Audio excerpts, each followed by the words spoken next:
Welcome to our Eldercrest virtual luncheon today. I hope you all had a nice luncheon before or are going to go on a luncheon after. Hopefully one day we'll return back to our wonderful restaurant. But we are so delighted that you've joined us today, and now we'll turn the time over to Tal Hoover to introduce our speaker.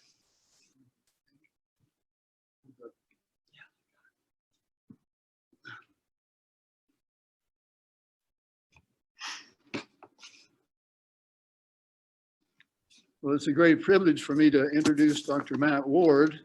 Dr. Ward is an eye surgeon and cornea specialist practicing in the Provo Riverwoods Eye Center. He originally is from Salt Lake City and attended the University of Utah School of Medicine, but bleeds blue because he received an undergraduate degree at BYU. He completed a residency in ophthalmology at the University of Iowa, where he stayed for a fellowship in cornea external disease and refractive surgery. Dr. Ward has a special interest in complex surgical techniques and corneal transplantation. He has developed novel methods for surgery for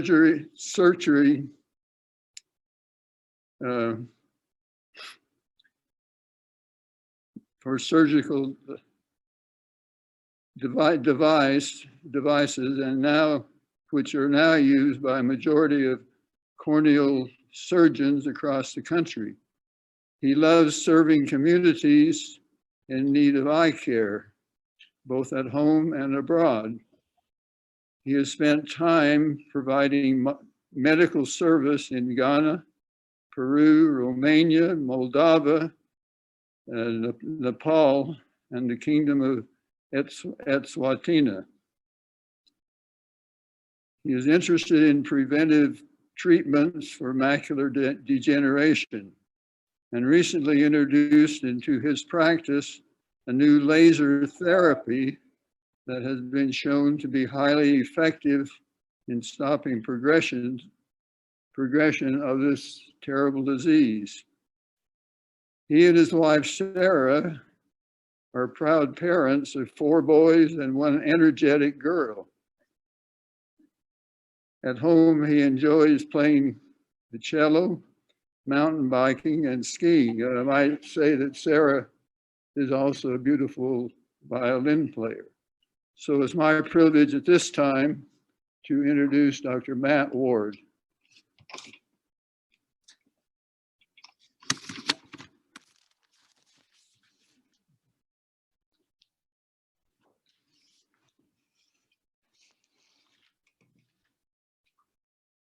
All right. Thank you, Tal. Tal called me a few months ago to ask me to do this, and I hadn't heard of this wonderful Elderquest group, but I've since become very impressed with the way that you gather regularly, and it's an honor to speak to all of you today. And hopefully I can say something that will pique your interest and be helpful to you. As you can imagine, there's a lot of things with eye care that I could talk about. There's probably many things you're interested in, and I'm happy to answer questions at the end if any come up. But the topic that I've chosen and discussed with Tal is preserving your vision. So, let me do a screen share here. Where is that?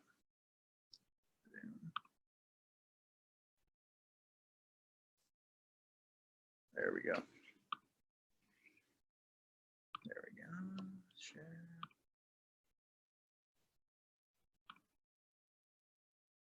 Okay, so as Tal mentioned, I've been now here in the Valley practicing ophthalmology for about 8 years. I practiced at Riverwoods Eye Center just at the mouth of Provo Canyon.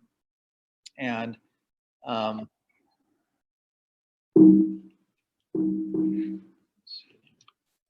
Okay. So one of the great fears that people have in life is losing their sight. It's consistently in surveys found to be one of the main fears that people have.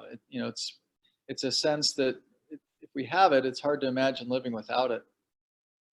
But interestingly enough, a recent study showed that 2/3 of American adults believe that vision loss is inevitable as you age. It's just something that's going to happen whether you like it or not. And I get a lot of patients coming into my office with vision loss of one form or another, and they often tell me, I just feel like I'm falling apart. And so people can feel like it's just one more way they're falling apart as they get older. Well, sometimes we need to change our perspective, so if you see the bottom of this cartoon, this is how birds see the world. Okay, so maybe we need to change the way we see the world and change and not be afraid of vision loss, because there's things that can be done. So we're also going to try and look at this glass half full and not half empty. Okay, so if we're looking at it half empty, we can look at it as grumpy old men, and as Father Time, or is it coming to take our sight away? Or we can look at like we're Tom Brady and we don't even age, or there's lots of things we can do. So this is my now 5-year-old son Sam. You can see he's kind of torn here. He's got mud in one hand, which is very enticing to eat, and he's got a sugar popsicle in the other hand. And so unfortunately, we're going to talk about the bad. We're going to talk about eating the mud first, and then we'll talk about the good. So vision loss can happen. There's kind of I'm calling these the big four. These are the big four that you've probably all heard of that can cause vision loss as we get older: cataracts, diabetes, glaucoma, and macular degeneration. Probably 90% or greater of the amount of vision loss or blindness after the age of 50 is caused by these four entities. So let's start with cataracts. Many of you have probably already had cataract surgery and know about it. Some of you may not have had this. But cataract literally means waterfall. It's a clouding of the natural lens, and if it gets severe enough, it actually turns white. So when people are trying to figure out how to describe what happens in someone's eye, they call them waterfalls. It's a whitening of the pupil there, and you can see on the bottom of your screen there's a white in the center of the pupil, and that's a cataract that's gotten very severe. And it can cause complete blindness. In fact, it's the most common cause of treatable blindness in the entire world.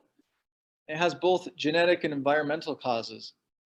So on the right on the picture here, this is one that Sarah and I took when I was a 4th-year medical student. We traveled to Nepal. In Nepal, there's a wonderful eye institute called Tilganga, which has really been an epicenter for treating cataract blindness and other forms of blindness in the developing world. Nepal, much of the elevation of Nepal is far, far above sea level, and many villages are up in the 15 to 18,000 foot range, and they have a exceptionally high rate of cataract formation there, partially due to ultraviolet light exposure at those high elevations. And so environmental causes play a big role in Nepal in causing cataract blindness. But there's genetic factors. It runs in families and other factors. Cataracts in the United States, well, they affect 30 million people. 10% of our population in the USA is affected by cataracts. Maybe not all of them are severe cataracts. 50 million, this is expected to rise to 50 million by 2050. Early symptoms of cataracts are glare and halos, trouble reading. And I hear this a lot. Sometimes people come and say, I just can't see the golf ball. I hit it and it just disappears. I can't see where it goes. And these are things that affect our quality of life. And in the United States, we can cure this with a 10 to 15 minute operation. And it rarely causes blindness. It causes some night vision issues. And by the time it becomes significant enough for us here in America, we take care of it before it makes us go blind. Well, this is a totally different story in the developing world. It's the single most common cause of blindness in the developing world. Of 40 million blind worldwide, 50% are due to cataracts. in a way, this is very sad because it's so easy to treat here, but it's actually exciting. For me, it's one of the reasons that I went into ophthalmology, because I wanted to be involved in treating cataract blindness throughout the world. So it's a very treatable problem. There's very few problems in health problems in the world that are as treatable with as low cost of surgery and as rapid an improvement with as low complications as cataracts. Now, I mentioned Tilganga. So this top photo on the right is a clinic that I was, where we were in Tilganga in Nepal. There's a surgeon there named Sandak Ruit, and he is, if you've never read, Second Sons is a book that I highly recommend. I should have included it here, but Second Sons is a wonderful book that you can read about the evolution of treating cataract blindness in Nepal. It specifically details the work of Sandak Ruit, who is a Nepalese ophthalmologist, and his partner, Dr. Jeff Tabin, who was one of my mentors at the Moran Eye Center when I was a medical student. He's currently at Stanford, but Jeff Tabin and Dr. Ruit started what's called the Himalayan Cataract Project. And one of the things that Dr. Ruit did is he invented a new technique to treat cataracts when you don't have a lot of equipment available. And it involves a small incision that doesn't require any stitches, and it can remove the cataract completely, replacing it with an artificial lens, and an operation that for advanced surgeons in these areas can take them 5 to 10 minutes with almost equal outcomes to our advanced techniques and machines that we use here in the United States. It's very exciting. And so really, starting with Dr. Ruit and others in India, this technique is now used all over the world. And the bottom photo is a lady that I saw and treated in the kingdom of Eswatini in Southern Africa. She came in with bilaterally blind eyes, could not even see the hand in front of her face because of these bad cataracts. So one of my goals has been to go once a year and do a week of surgery here in Eswatini. I've been going about every other year because life has happened, and but this is our group. This is our most recent trip, and this was in January of 2020. This is Dr. Schmutz with me here. He's a local eye surgeon as well, very fine eye surgeon. And then this is our crew in the operating room, and they're all native Swazi people, and they're just wonderful, very capable. And the way that this group has been trained is just phenomenal. So when we go and do a week of surgery, we can treat about 200 cataracts in a week. Just for perspective, as a resident, if you go to a good training program, you should expect to get about 150, maybe up to 200 cataracts in 4 years. So we do about a residency's worth of cataract surgery in a week. And this is the setup where we have 2 OR beds. Well, one of us, while I'm operating on one side, they get the patient ready on the next bed. So all I do is walk over and sit down and do the next operation. And I just go bed to bed for about 12 hours a day, treating as many patients as we can. And you can see, here's a video of a bilateral case. We don't usually do bilateral cataract surgery in America, but when patients come here and they have bilateral disease, we often do both surgeries in one sitting. And you can imagine being completely blind, some of them for a decade or more, never seeing. And then we pull the bandages off the next morning. And this is just a video.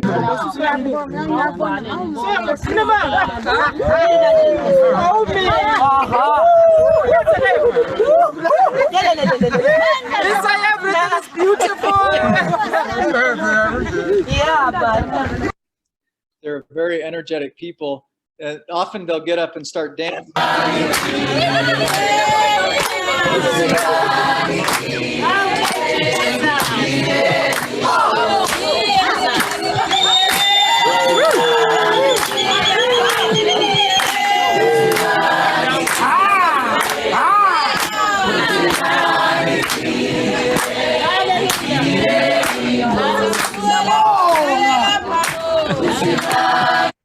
So you can imagine that gets addictive when you can see what a difference it makes in these people's lives. Well, so we're going to go to item number 2. How does diabetes affect the eyes? We won't spend a lot of time on this, but diabetes is as you know, it can be a devastating disease, very, very common. One of the most common diseases of any type in the United States and in the developing world in general, or the developed world in general. Effects of diabetes can range from mild changes in prescription. People have frequent changes of prescription if their diabetes is uncontrolled. Moderate things it speeds up cataract formation. So a lot of people with diabetes have to have cataract surgery much earlier than usual. And then you can get severe disease like this picture shows, where there's bleeding in the retina that can cause sudden blindness. You can get swelling in the retina. The bottom picture is a special scan that we do to look through the very center of the retina, the macula, and you can see these big cysts in the macula of leakage of fluid there that causes vision loss. And so diabetes can really be devastating. But it's preventable and it's treatable. So even though we're all afraid of losing our vision, again, this is a treatable thing and a preventable thing. Blood sugar control can lower or eliminate the risk. Weight loss, exercise, and then if needed, medication can all help keep the blood sugars in check and make it never become a problem. Regular eye exams are highly recommended, usually once a year, to detect any early signs of diabetic retinopathy. But even severe disease can often be treated by an ophthalmologist to restore vision, but that can require surgery or minor procedures, injections and things to maintain good vision. So number 3 is glaucoma. This is another one I'm sure you've heard of. Glaucoma is really a hard one to understand. One of the reasons is it's so slow moving. So this is an example of a normal optic nerve on the left side. You can see all the blood vessels coming out of it, and then there's a disc. Okay, I tell patients, when I tell them and describe glaucoma, I say, well, we look at your optic nerve and we look at the size of that disc. That's the outer rim of that nerve. And if you imagine it like a saucer, like a teacup saucer that has an outer rim, and then there's the inner rim where you set the teacup. Well, there's a ratio that we look at. We want that inner teacup, inner cup to be about 30% the size of the overall disc. That's what we consider a normal optic nerve head. If that teacup, where that cup sits, grows, and especially if it gets to be about 60 to 70% the size of the disc, then that's highly suspicious for glaucoma. And so you have a glaucomatous nerve on the right side where you can see that big white pale center is an expanded size of that cup with respect to the disc around the perimeter. So this is someone that may have no symptoms at all. They may come into your office and they feel like they see 100% great, and you look in as a doctor and you're worried as all can be because you want to prevent them from losing vision. Well, what does glaucoma do? Well, it can cause permanent damage to the optic nerve, which usually results in loss of peripheral vision. This is an example of a test that we do on patients with glaucoma. It's a visual field test. And if you have glaucoma, you've suffered through this before. It's not anybody's favorite test, but it detects loss of vision in the periphery. So if you look at all that black on the top part of that scan, I can't really point to it, but the top part of that is you see all that black in a circle, and right in the center you see some white. Well, all that black around is where this person has lost vision. All they have is that central vision. Believe it or not, there are people walking around that have this visual field and don't notice any problem. And so this is a very progressed glaucoma. Now, glaucoma is most often caused by high pressure in an eye. And it's like blood pressure. You don't feel when your blood pressure is high usually. Sometimes if it's really high, you can sense it, but you don't feel when your eye pressure is too high either. So that's why I call it the silent thief of sight, because it can happen, it can get very severe before patients are really aware of it. And it tends to run in families. Well, glaucoma is definitely preventable. It's a regular eye exams can detect if the pressure is too high. And medication can be used to control eye pressure if there's signs of optic nerve damage. Even if there's some signs of optic nerve damage, if you get the pressure under control, usually you can prevent a problem. But a lot of glaucoma surgery and medications have to be done too late. And so that's why this is really important. If you have family members that have glaucoma, or if you have glaucoma and you have younger family members over the age of 50 or 60, and they've never had an eye exam, they should at least get in and have their optic nerve checked and their pressure checked. There's now more surgery and actually less invasive surgery than we've ever had before. On the bottom right, you can see a picture. These are called eye stents. It's the smallest device or implant ever approved by the FDA. They're a heparin-coated titanium stent. It's a little rivet there that can be placed in the drainage structure of the eye in a very simple way. And usually it's done with cataract surgery. So you get the cataract surgery, and then if you have glaucoma, you get a couple of these stents put in place, and it can lower your pressure and sometimes eliminate the need for medication. So there's a lot of great technology for these things now. Finally, I wanted to talk about macular degeneration. And this is a big deal. Most people know somebody that has been affected by this, and one of you may be affected by this. It is the most common cause of blindness in patients over the age of 60 in the developed world. So this is a big deal. My grandfather, other thing that got me interested in ophthalmology is my grandfather was diagnosed with this in his late 70s, early 80s. And by the end of his life, he could not see anything. And I remember going over, he loved to listen to music, and he had all these CDs of all the old greats, Frank Sinatra and Tony Bennett and these others. And he always wanted me to go, and I would have to increase the size of the font on his index because he had like one of those 50 disc changers, and he had all of his discs in there, and I made a list for him of all those discs so he could look and know which button to push. And I remember I just had to keep increasing the size, and pretty soon he wasn't able to even do that. And it really not only has a detrimental effect on vision, but it really affects the whole mental health of people with this condition, because you can't do what you love to do, read and so forth. Macular degeneration causes damage to the central retina, and that's what we call the macula. It's the area, if you look at that picture on the right, the macula is the area inside that circle of blood vessels. Okay, the optic nerve is on the left, and all around those, in the middle of those blood vessels is the macula. It tends to run in families, and there's two forms, a dry form and a wet form. So if you have wet macular degeneration, by definition, you have dry. So wet is basically a variant or a progression of dry macular degeneration. When it is a doctor looking at a patient, when I look and do a dilated exam and I look in, and if I see these little white dots like you see on the screen, those are called drusen.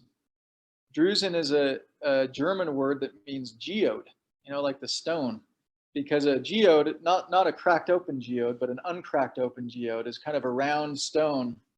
And at some point, a doctor thought that these little white bumps in the retina looked like that. But you get a bunch of these drusen, and we call that macular degeneration. This is a patient here I'd say that has some high risk macular degeneration. They have several of these intermediate sized drusen. This is someone that's high risk to progress to wet macular degeneration. When you get wet macular degeneration, you can start to get bleeding. Okay, some blood vessels break and they start to leak fluid and cause havoc in the center of the macula, and ultimately can cause a lot of scarring and vision loss. Wet macular degeneration is the feared progression, because most severe vision loss in macular degeneration, especially at younger ages, happens when it turns to wet. Now, is it treatable? Well, we have more we can do for macular degeneration than we've ever had, but we cannot bring back damaged retina. Okay, so once the retina has been damaged, we can't fix it. There's a lot of research being done where there's stem cell therapies and other things that are being studied to see if we can bring back damaged retina, but we can't. Once it's gone, it's gone. It's like brain tissue. But we can do something. So if you get wet macular degeneration and it's detected, you have a sudden vision change, you go to the eye doctor and they say, gosh, you've got wet macular degeneration. Well, you can eliminate the fluid and the bleeding with injections, okay? And you probably all know people that get injections in their eye, sometimes once every month.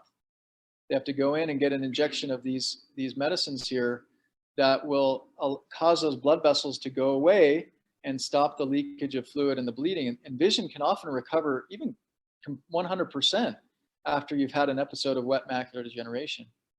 But the problem is these injections have to be kept up, sometimes every month for years. I know patients that have had 50, 60, 70 injections in their eyes to maintain their vision.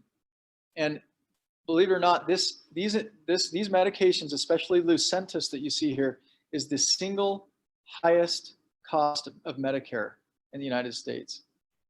More money is spent on Lucentis injections than any other single item on the Medicare budget. So it's a very, very significant expense for our country and worth it. I mean, we want to preserve sight, of course, but I'm going to talk about maybe some other ways that we can do that. So is it treatable? This is an example of a patient with wet macular degeneration. Again, this is one of those similar types of scans. I want you to look on the left side. You can see kind of this mountain, and there's these little cysts, these dark spots in there. And then on the bottom part, there's this kind of gunk, okay?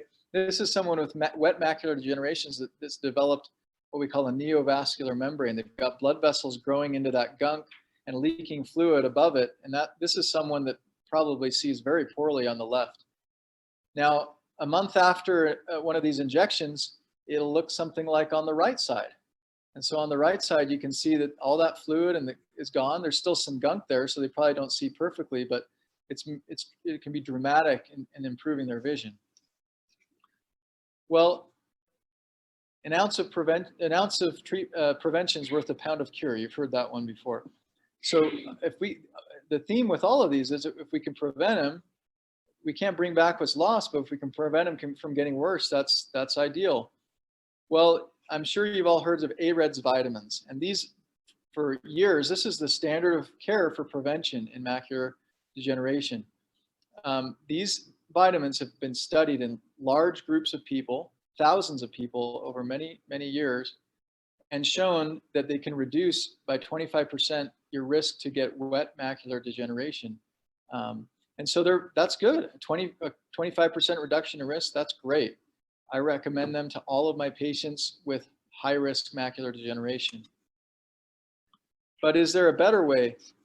Well, there's a doctor in Ventura, California named Dr. Jeff Luttrell. He's a retina specialist there. And I became acquainted with him last year.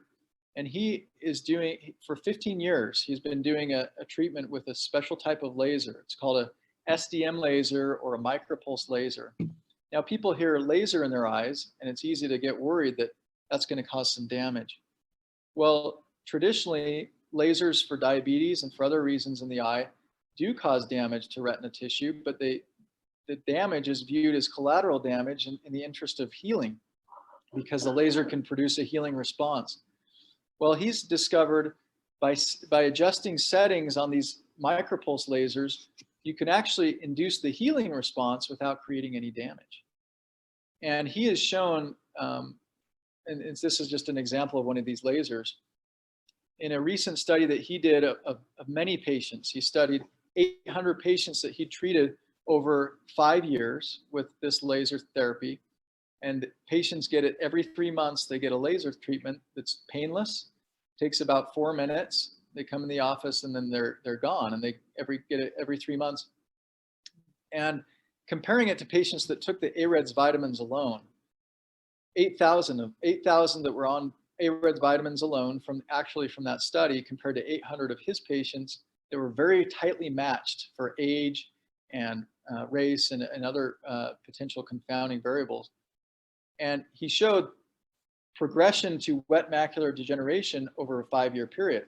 The blue line on the right side, the blue line that's going up at an alarming rate is patients that did not get the laser treatment. And the red line are patients that got the laser treatment. I feel like pretty dramatic. And so if you look at his data, it shows that there's a 90% reduction or greater in risk of progression to wet macular degeneration. So 25% with the vitamins is great, and I never tell patients not to use vitamins. But this has been a real change in my practice, where I now offer SDM laser preventative laser treatments for macular degeneration, and we call this retinal protective therapy. What it does, we think, is triggers a powerful natural repair and healing response or process within the retina without causing damage. It's like kind of like hitting the reset button in the retina, and all these pathologic processes that we know genetically happen. There's a lot of inflammation created by macular degeneration, and over time that inflammation results in waste products in the retina that ultimately cause damage and decay of the critical retinal cells that allow us to see. But this can reset and remove those waste products from happening. It doesn't bring back what was lost, but it can prevent progression of or worsening of disease. Well, so now we get to eat the sugar part. We know that we've seen the bad. Now we can enjoy the good, that we can know that most vision loss is treatable or preventable. Okay, so again, the big four cataracts, are they treatable or preventable? Yes, we can treat cataracts. We can, I had a patient, sometimes I have patients come in and they're in their late 80s or their early 90s. They say, well, I don't have very much time left. I don't, what is it worth treating me? Well, I always tell them a story about when I was at the VA clinic in Iowa, and I had a 100-year-old veteran come in who was a veteran of the World War II. He flew in bombers over Germany in World War II. And he kind of felt the same way. And I said, you got really bad cataracts. And we did a surgery, and as you saw in that video, he was kind of one of those people. He came back the next day and was just like, wow, I didn't know what I was missing. And so, I don't know how much longer he lived, but I felt good that in the last years of his life, he had added quality of life and saw a lot better. So cataracts are treatable. Diabetes, is it treatable or preventable? Yes, it is. And we can catch it or monitor it so it doesn't get to be a problem, or if it becomes a problem, we can almost always treat it. Glaucoma, it's preventable. Once you've lost nerve tissue, you can't get it back. So that's why we really stress any eye visit you go to, they should check your pressure and look at your optic nerve. And finally, macular degeneration has some exciting new ways that we can prevent progression, and a lot of new technology to treat it as well. In general, this is from our academy that puts out kind of just general ways to protect your vision as you age. Eating a healthy diet, including leafy greens and spinach, kale, maintaining a healthy weight. We think that those can be helpful to not develop eye diseases of age like macular degeneration. Wearing sunglasses may help eliminate or reduce the risk of developing macular degeneration or cataracts. Smoking is a pro-inflammatory thing. So smoking can really cause macular degeneration and cataracts and almost all of these diseases to get worse. Regular eye exams are important. After the age of 60, I usually tell patients I like to see them yearly, just to make sure we're detecting things early if we can. And then knowing your family's eye history is important too, because as we mentioned, a lot of these things run in families. Well, this has been a great pleasure to be with you. This is my family: Sarah, Cannon, Charles, Sam, John, and Caroline is our girl. And it's just, we love living in this area and treating our patients from this area. So thank you very much, Tal, and everyone, for inviting me to be here. Yeah, well, let's do some questions. Yeah.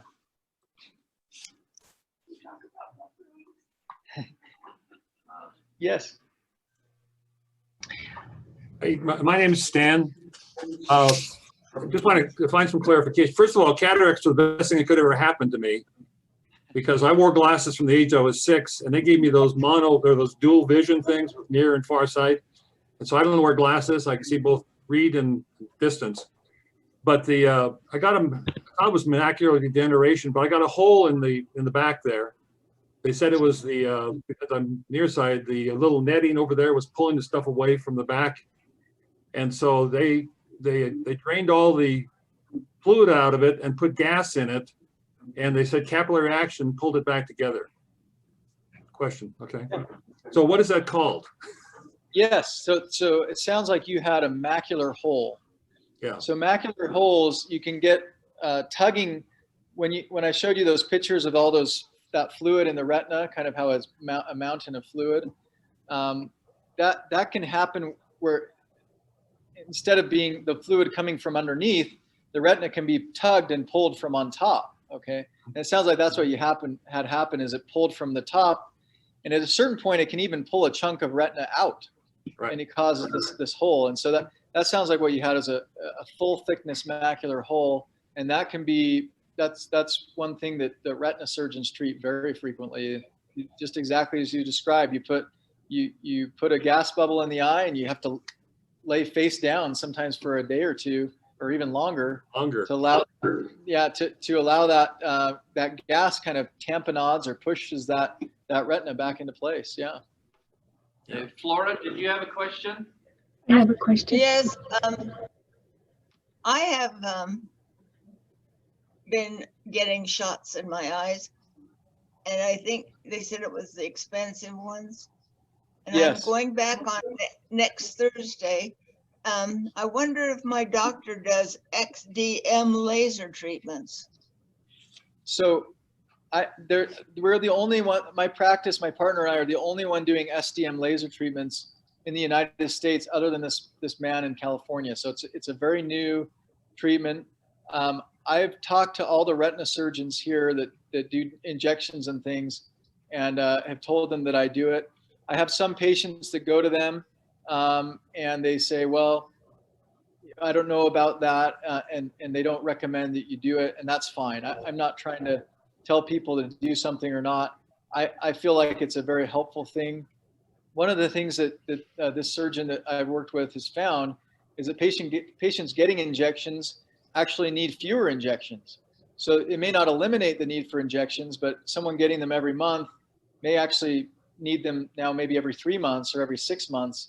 And so I think there's a lot of potential to maybe reduce the need for injections, but I usually try to be deferential to the retina doctor. They have more training in general in retina, and they do a lot of those injections. So, but yeah. Carol, you were the next one to unmute yourself. Thank you. Oh, Thank you, I have one Dr. more. Ward. I have had a vitrectomy. I have glaucoma. I have macular degeneration. And I am so afraid of losing my eyesight. I am afraid of lasers. I had a laser treatment in my right eye, or in my left eye, after I had had cataract surgery, and it kind of fogged over, and it made my right eye the tear duct plugged. So I'm afraid of lasers. I'm afraid of everything, and I'm afraid I'm going blind. What can I do? Sometimes maybe the best thing is just to stay away from us doctors. We'll find something to tinker on, but I totally get that. I have patients that are that way too. They come in and we talk about SDM laser, and they say, you know, I've had a lot of lasers and that just worries me. I don't want to do it, and I'm fine with that. I certainly don't ever push it on anybody, but I do think the ones that decide to do it, they find that, oh yeah, this is different than any laser that I've had. And this is not something I emphasize in a major way, because the purpose of the laser is to prevent further vision loss. But sometimes patients that have lost significant vision, they'll tell me. I've had patients call unsolicited the day of, or even a few days after the laser, and they say, you know what, I'm seeing things that I haven't seen in a long time. And that's been exciting for us because this is a group of patients that has been hopeless. They've had nothing that we've been able to offer them in medicine for years. And so to have something that actually they feel like has been an improvement in some way for them or added to their quality of life has been very exciting for us. Jackie, you raised your hand next. Could you please talk about dry eye and what repercussions there are if it goes untreated, and just a little bit about it, please? Yes, and that flows nicely with Leanne. I know she had a question about blepharitis, so those things go together. So dry eye is I could have put it up here. I should have called it the big five, because dry eye is definitely a big issue that causes not only a lot of discomfort, but a lot of blurred vision as well. And that's something that they'll come in sometimes and they'll say, gosh, my vision's blurry. It kind of comes and goes. I have to blink a lot. And their eyes feel fine. They don't feel dry. And I tell them, well, you've got dry eye, and they don't understand. They say, well, they don't feel dry. What? Vision issues are one of the most common and one of the first things that dry eye can affect. So with dry eye, there's really, I think of it in terms of layers in the tears. Believe it or not, tears are not just made up of water. There's actually 3 layers. There's a oil layer. It's kind of an oil slick on the surface. There's a water layer that is made by your glands that when you cry, that's your tear gland making more water. And then there's a mucus layer that's made by cells on the surface of the eye called goblet cells. And you can have problems with one of those layers. You can have problems with all 3 of those layers. By far, I'd say 90% or greater, the dry eye problem is actually an oil problem. Okay, so the oil layer is made by glands in the eyelids, and those glands in the eyelids secrete these oils and they're like saran wrap for the eye. They keep the oil, they keep the water on the eye and the mucus on the eye so that the eye is properly lubricated. But over time, because of hormonal changes and age and inflammatory processes, almost everyone, especially in Utah where we have such a harsh, dry climate, almost everyone will get some degree of oil dysfunction. And over many years of oil dysfunction, that can build up and cause inflammation. Inflammation in the tears is the reason why people feel discomfort. It's the reason why the tears break up. That layer of oil breaks up and it makes the vision blur because people can't see through the dispersed tear layer. And so when I treat dry eye, I'm almost always treating oil dysfunction. And there's many ways to do that. Steroids can be helpful. There's oral medications that can be helpful. So that's maybe just a little general overview of dry eye. Hopefully that was helpful. Does it cause a glare when you're in a room? I've had cataracts surgery done, but since then, when I'm in a room and I look out and there's a window behind somebody, they black out. I can't see them and it glares. Is that dry eye? That probably isn't dry eye. Some types of lenses, there's expensive lenses, there's specialty lenses that sometimes people choose. I don't know if you had one of those that gives you distance and up close vision, but some of those distance, did you have one of those? Just distance. Just distance, okay. I just said distance. Yeah, the distance only. I mean, there can be other reasons for the glare. I wouldn't probably blame dry eye, although certainly that's something I would treat. If you were to come in and you're saying, gosh, my vision's not right, and I notice a lot of dry eye, I'd say, well, let's try treating that first. That's a simple thing to treat and see if it gets better. But it's hard for me to say on that 100%. Thank you. Flora, you had another question? Yeah. Do you take Medicare patients, and do you have openings available? You're very sweet. I do take Medicare, yes, and I probably have openings. I don't know how soon, but I'd be happy to see you and if I can help. Thank you. Questions?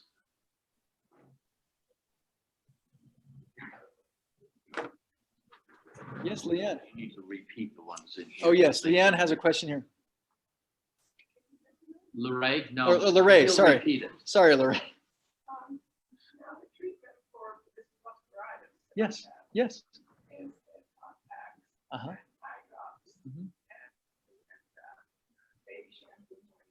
Yes. Yes, so Lorraine asked about treatment for blepharitis. So blepharitis is almost synonymous in my mind with oil gland dysfunction, as I was talking about. And so hot compresses I always recommend because the heat can help the oils break up and distribute better onto the eye. Now, a lot of doctors, a lot of eye doctors recommend baby shampoo. I happen to be one that does not like baby shampoo. The reason is any shampoo is an emulsifier. Emulsifiers capture oil and eliminate it. Okay, baby shampoo, that's what's in your laundry detergent. The laundry detergent captures the oils, and the dirt happens to go into the oils as well, and that cleans your clothes.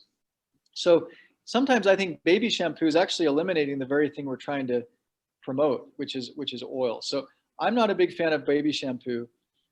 Certainly doing some scrubs can be helpful. There does happen to be a mite called Demodex. And Demodex sometimes causes blepharitis, and there's some signs that you can detect on an exam if there's Demodex there. Demodex can be eliminated by a special type of eyelid scrub with actually tea tree oil, believe it or not. Tea tree oil is a natural cleanser and is very effective at getting rid of Demodex. So sometimes people come in and they've got severe blepharitis, and they have a type that's marked by little dandruffy type of deposits in the eyelashes. That's one of the hallmarks of Demodex, and oftentimes I'll treat them with tea tree oil, and believe it or not, after a month, I usually treat them daily for a week, and then once a week after that for a month, and by the time they come in, they're much improved. And I actually see that a lot in kids as well. They can get Demodex.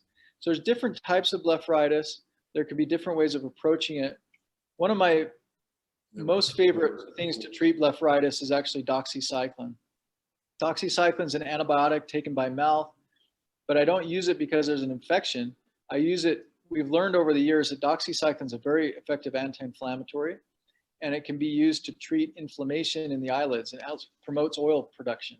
And so I treat people with a 1/4 dose. It's a very small dose, but it can eliminate inflammation and help the oils, and that sometimes brings relief too. But it's often a combination of things that have to be used to help treat it. And it's a chronic thing, so it's not like a one and done. There's usually a number of things you have to do long term. Claire, do you have a question? I do have a question. How much damage am I doing to my eyes by sitting at my computer for 8 to 12 hours a day doing genealogy research? And I've had cataract surgery. I've also had to get a new prescription in my glasses, and I was convinced that there is, I believe she called it a blue something for the lenses to protect my eyes because of the computer. And so I just need to know what we should be doing and how often should I be looking away from the computer, etc. Please help me. Oh, it's a great question. So I have many patients that say the same thing. There's a lot of great family history research being done. So spending 10, 12 hours on a screen, we naturally blink less when we look at a screen, probably 50% less than normal. And because your brain is fixated on the image. And so just the fact that you're not blinking causes your eyes to dry out. That oil layer will disperse, and it can create, by the end of the day, you just feel so fatigued you can't look at anything. And so in these cases, we have something we call the 20-20-20 rule. Okay, so every 20 minutes, you look in the distance 20 feet away for 20 seconds. And so every 20 minutes, taking a little break to look in the distance. The reason you look in the distance, sometimes people took a break and I looked at my phone for 20 minutes. Well, that's not taking a break. So you have to take a break and look in the distance to kind of relax your eyes, and then go back to it. And that sometimes can really help allow you to blink a little bit more, to let your tears disperse better.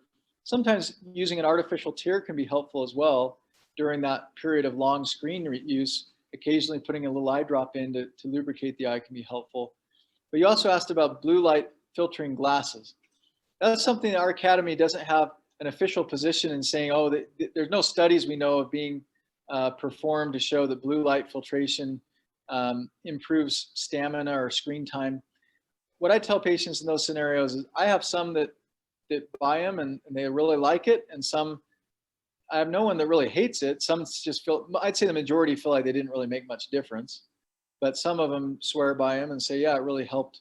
The reason blue light glasses may be more helpful if you're doing a lot of screen time before bed, because we do know that blue light can activate certain cells in the retina that if you're activated at night, believe it or not, they're connected to the pineal gland in the brain, which is what regulates sleep. So if you're spending a lot of screen time and you have a lot of blue light coming into your eyes late at night, it can actually affect your sleep patterns. Now, companies have figured this out, so you can go into night mode on your laptop, or you can go to night mode on your phone or whatever, so you don't have as much blue light coming in. But blue light filtration, I'd say worth a try, but not certain that it's going to help. You're not going to damage your eyes, and so that's an important takeaway. The screen is not going to burn the eyes or cause blindness or anything like that. It's just more of a matter of fatigue and discomfort. Thank you. Are there other questions? Yes, I have one. I'm Cheryl Rowan. For some reason, I just have an S up there. Nothing's showing on the, but I have macular degeneration in both eyes. And I have gone from getting a shot every 4 weeks to every 5 to every 6. And this time it's every 8. And so I feel like there's good progress being made, and I feel very blessed. I was very interested in the laser, and so I will talk to my doctor and see what he has to say about it when I go on Thursday. Yes, that's very, very good news for you. Most doctors use what's called a treat and extend protocol, where they'll treat. They might do 3 months in a row of every month, and if there's no fluid on the scan after a month after the last injection, then they might say, well, come back in 5 weeks, then come back in 6. So, and that's been shown to be the most effective protocol. And you're lucky, you're one that seems to be able to extend. Occasionally people start to extend and then the fluid starts coming back, but I feel blessed, but I am concerned, definitely concerned. So. Yeah. And again, I think I've talked to all of the retina specialists that are here about what we do, and they know what we do. I don't know what they tell patients when they have the discussion, and there's no pressure. I don't not trying to step on their toes per se, but it is something I feel like with time will become more of a accepted therapy. Thank you very much. I appreciate all you've said today. Yeah. Stan, you raised your hand?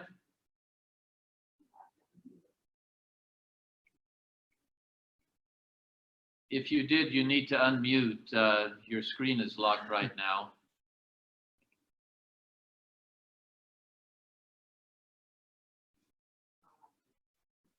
There. Now you're moving again. Did you have a question, Stan?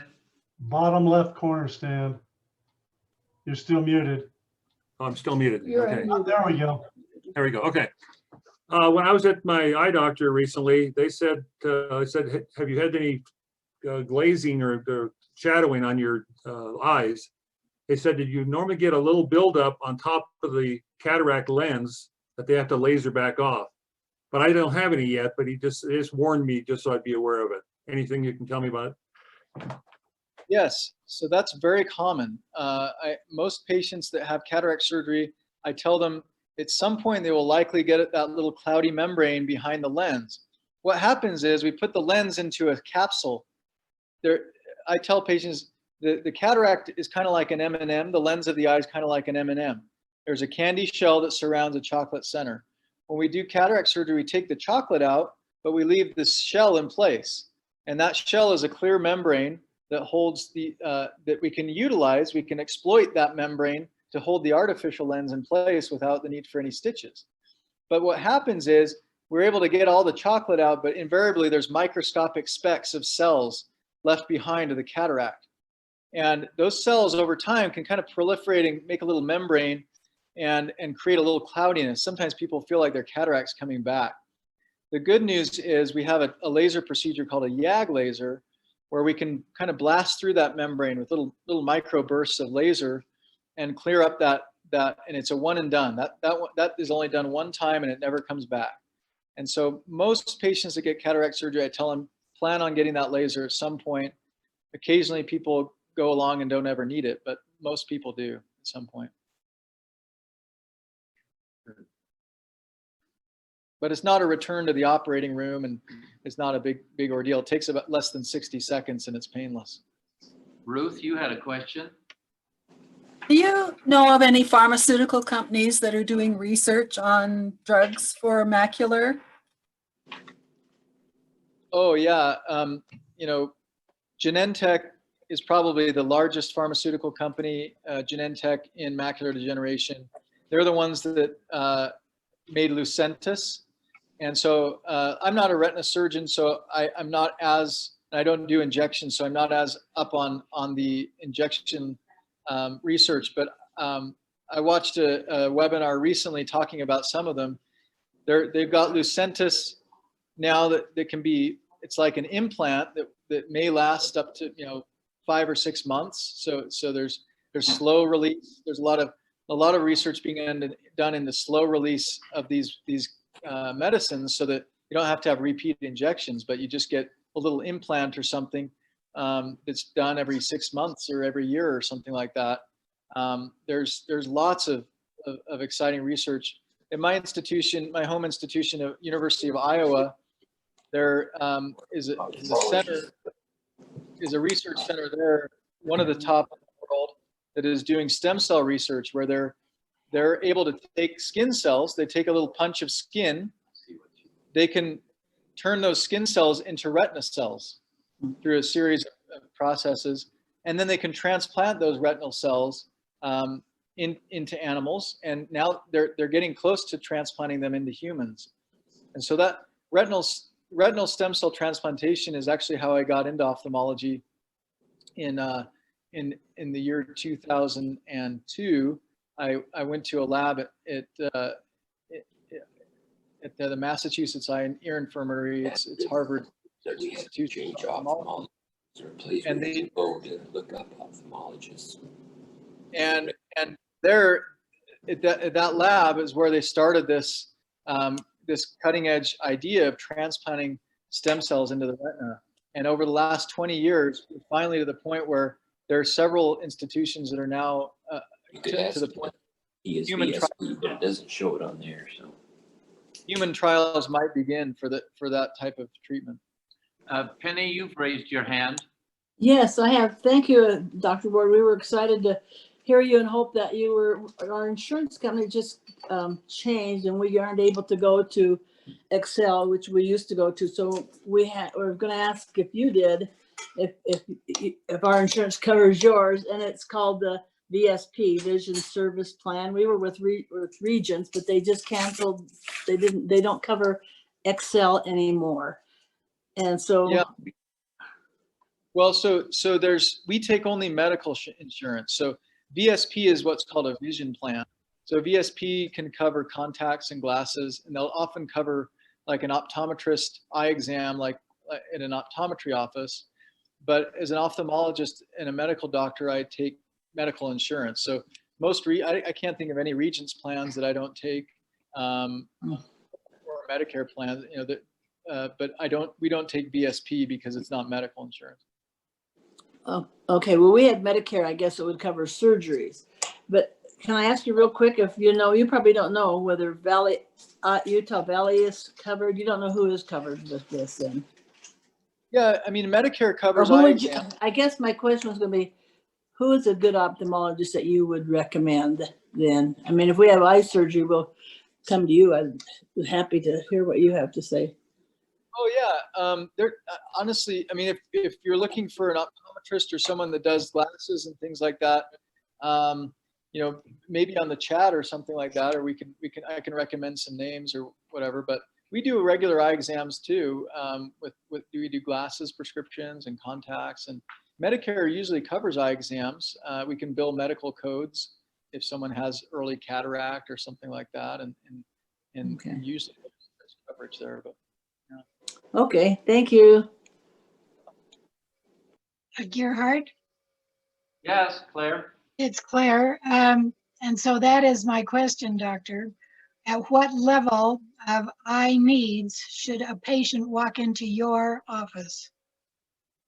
Oh, that's a good question. I certainly hope that this hasn't felt like a solicitation for patients, because you're all so kind. But I see as a private ophthalmologist, most private ophthalmologists see a full range of things. You know, I see children over the age of 5, so I do contacts and glasses for teenagers and glasses for children. If it's something out of my specialty, like I don't do pediatric ophthalmology, if someone needs a muscle surgery because they've got crossed eyes or something, then I'll refer that out or something. But almost any eye condition I will see, and most of them we can help with. If there's some specialty requirement, if it's a cornea issue, then that's my specialty, and I'll do that. Or if it's cataract or you know, one of these other things. But if it requires a retina surgeon or a oculoplastic surgeon or maybe a glaucoma surgeon or something like that, then I'll refer that out. Don Snow, you raised your hand. Yes, I understand that you're associated with the Moran Eye Institute as well. Is that correct? Yeah, the Moran Eye Center has a program where community ophthalmologists can become assistant professors. They call them adjunct faculty. So, you know, just like, you know, BYU might, in their business school, might have some business people that occasionally teach a class or something like that.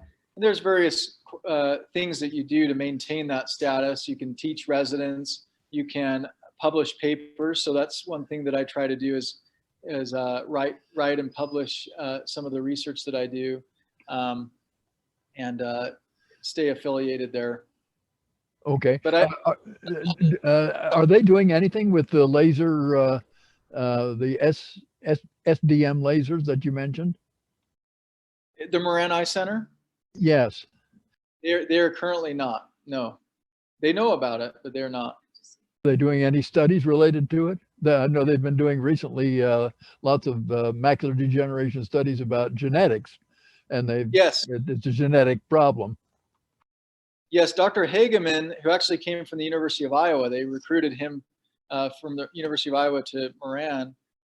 He is one of the foremost leaders in macular degeneration research, specifically the genetics of it, and he's a really phenomenal researcher. They've spent at the Moran Eye Center, they spent a lot of time and a lot of resources trying to develop treatments based on his genetic research. And I understand that that's moving forward, and hopefully that pans out as being effective as well. But I know Dr. Luttrell has talked to the researchers there at the Moran Eye Center, and this is a brand new thing that I know that they've looked at and are looking at. One of the nice things in ophthalmology and in medical practice, sometimes in academic centers, they do a wonderful research and they're wonderful doctors, but they have, in some ways, new things that come around. There's sometimes more bureaucracy to go through in terms of being able to implement new therapies and things. And as a private clinician, I'm able to sometimes implement things more quickly. So in my opinion, it's a safe and effective therapy, but again, it's quite new. Thank you. Yes. Any other questions? I have a small one.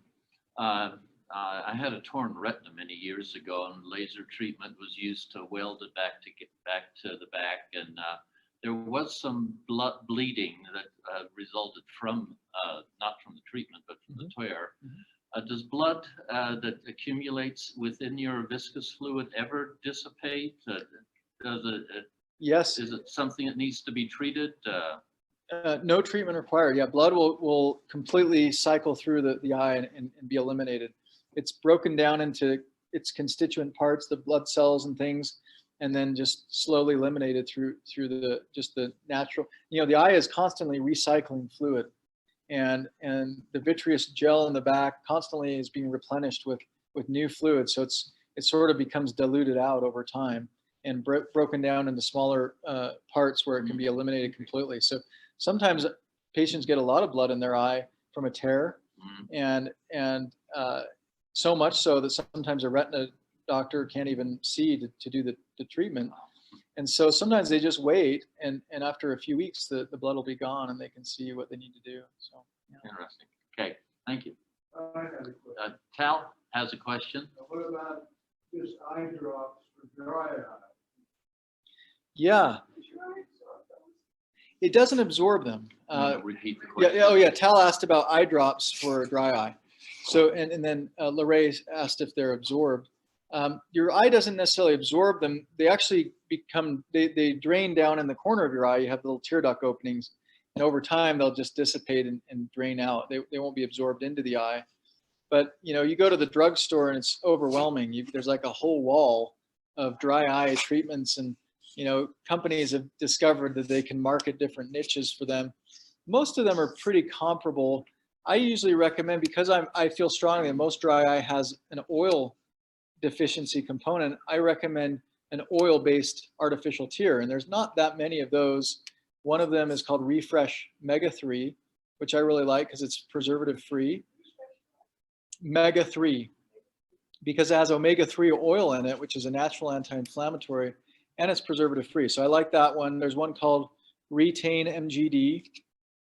There's one called Soothe XP.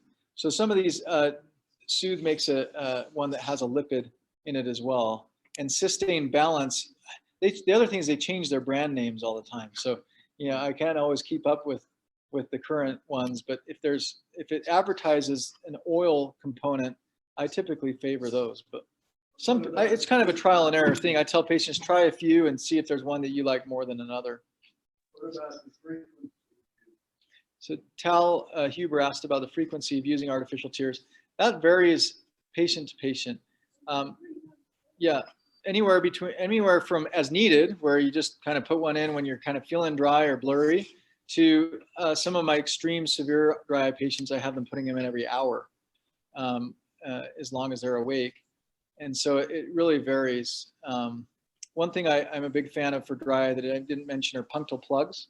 So you can put these little tiny silicone plugs in the tear drains, and that keeps more of your natural tears on your eyes, so you don't have to lubricate with artificial tears as much. And punctal plugs, you don't have to think about it. They just work all the time. So no, it takes about 10 seconds for me to put a plug in each side, and it maintains more moisture on the eye. I put them in myself because I have a little bit of dry eye and I really like them, because I'm not the best at putting in eye drops. I'm the first to admit. So. And Nancy. I was told years ago, if you have a problem with dry eye, to just take flaxseed capsules, that they kind of look like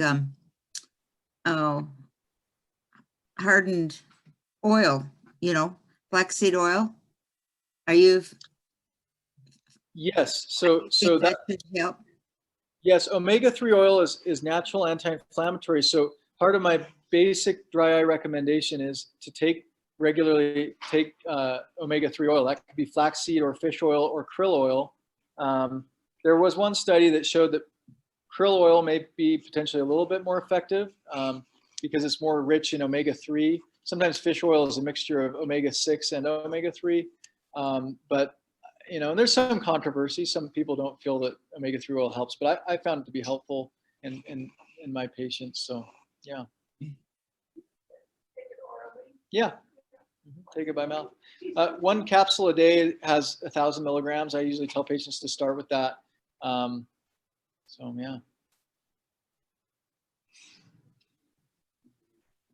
Boy, we've had a lot of questions, haven't we?